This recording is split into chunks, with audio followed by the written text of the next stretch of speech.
Батырлар жыры қазақ халқына ауыз әдебиетіндегі ең маңызды мұралардың бірі. Онда елін жерін қорғаған ержүрек батырлардың ерлігі суреттеледі.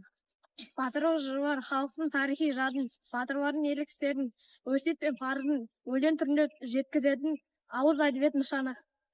Батырлар жырлар халқымыздың рухын көтеретін мұра. Онда батырлардың елін қорғаған ерліктерін суреттеледі. Мұндай жырлар жас ұрпақтарды патриоттыққа тәрбиелейді.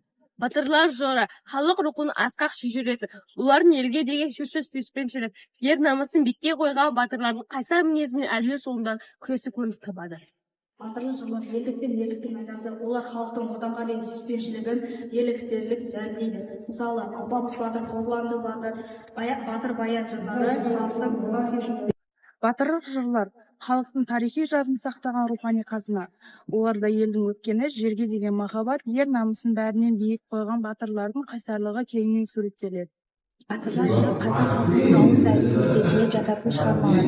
Онда елін жерін қорғайтын ержүрек батырлар туралы айтылады. Бұл халықты батылдыққа, отанды сүюге үйретеді.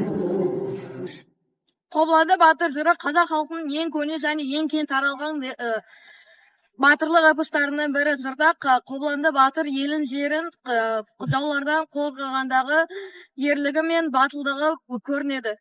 Батырлар жыры қазақ ауыз әдебиетінің маңызды түрі. Онда елін жерін қорғаған батырлардың ерлігі жырланады. Бұл жырлар халықты патриоттыққа тәрбиелейді. Мысалы, Алпамыс, Қобыланды сияқты жырлар батырлардың елге деген сүйіспеншілігін көрсетеді. Алпамыс батыр қазақ халқындағы ең танымал батырлық жырлардың бірі. Ол ауыздан ауызға ғасырлар бойы айтылып келген. Ол Байбөрінің көптен күткен ұлы еді. Ол батырлар жырындағы ең мықты батыр болып келеді. Және де ол тұлға түсіп, сабырлық сақтап, құтылып шығып, өзінің сүтісі Гүлбаршанға